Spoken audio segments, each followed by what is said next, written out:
Part 3.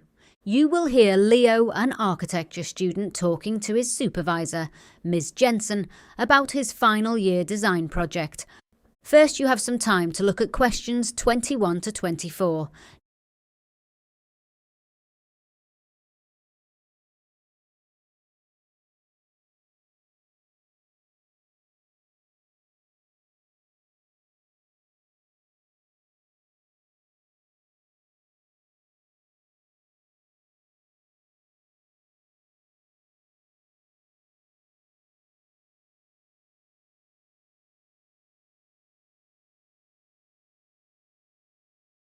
Now listen carefully and answer questions 21 to 24.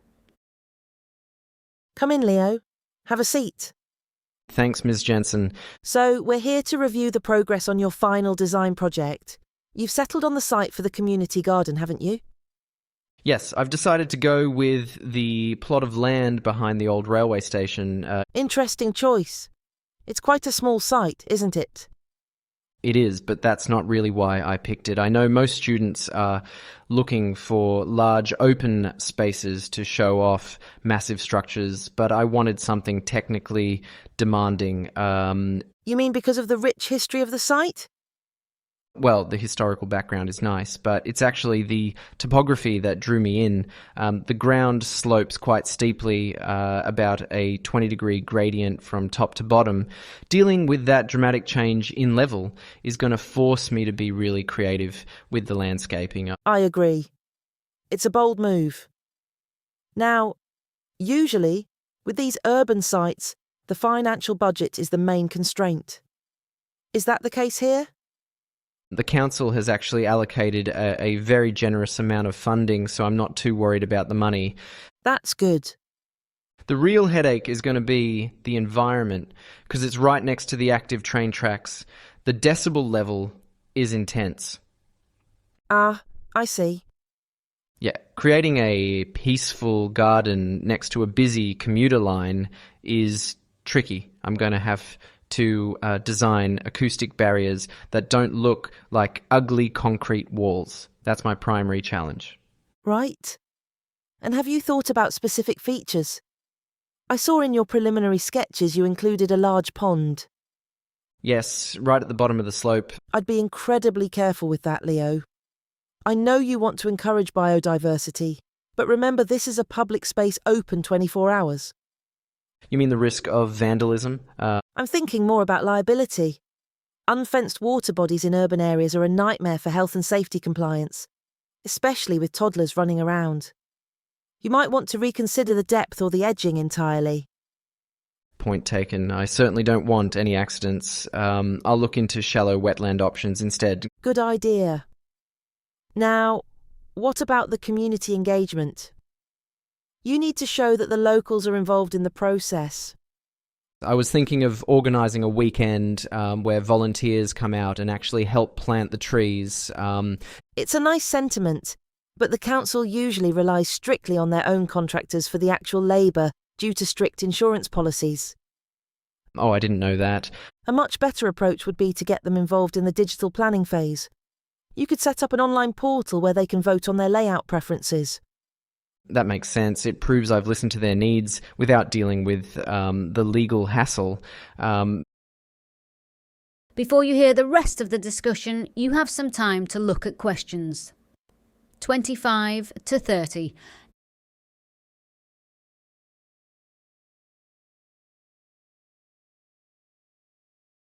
This audio is produced exclusively by AUVOXI.com.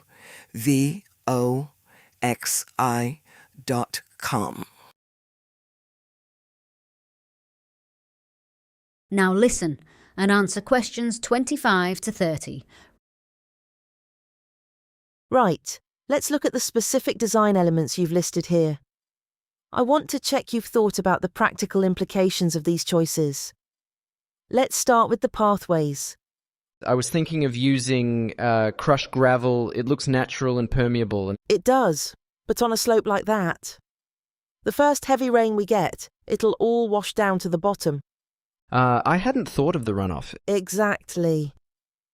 You need something solid like textured concrete. The priority here has to be resilience. It's going to get trampled by hundreds of boots every single day, so it needs to survive that without crumbling. Okay, I'll switch to a solid surface. Now, regarding the seating, you've placed wooden benches all along the perimeter. Yes, facing out towards the view. That's fine for individuals, but a community garden is about bringing people together. If you just line them up, people sit in total isolation. So, arrange them in circular clusters? Precisely. Face the benches inwards so strangers actually end up chatting to one another rather than staring blankly ahead. Got it.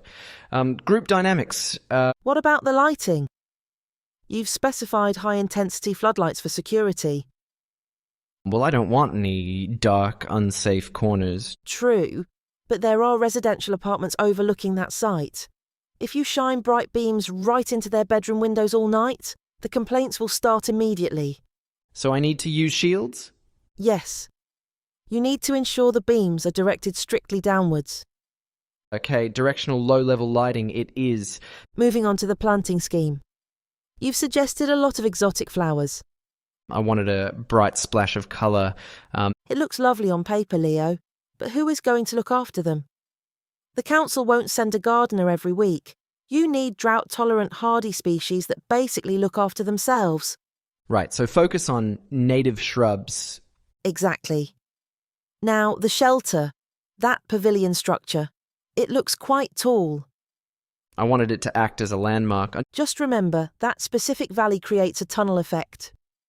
A tall, open structure might act like a sail and blow over, so make sure the structural calculations account for those severe gusts. I'll run the wind resistance numbers again. Finally, the entrance gates. I've designed them to be quite narrow to stop motorbikes speeding in. That's a valid concern, but be careful you don't exclude legitimate users. Think about parents pushing double buggies or individuals using wheelchairs. Oh, of course. The width must comply with inclusive planning regulations.